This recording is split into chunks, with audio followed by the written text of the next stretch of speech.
شوف بقى منظر الطبخ في الطبيعة ازاي. لا تقول لي بقى مطابخ ولا تقول لي شقق. يعني الصراحة المنظر ده حلو يشبع يعني. انا الصراحة والله حاسس الكلب اللي هناك ده.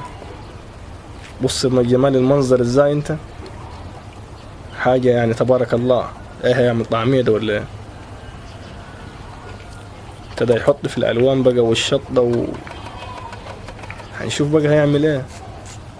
انا ابتديت اجوع والله الصراحة يعني. لا ده محترف الصراحة حتى في التقطيع والصلاة على النبي عليه. شوف انت المنظر ازاي بقى. ابتدى يسخن العيش اهو.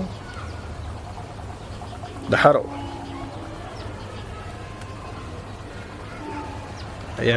ده هيعمل برجر. لايك بقى واشتراك وما تنساش تصلي على النبي.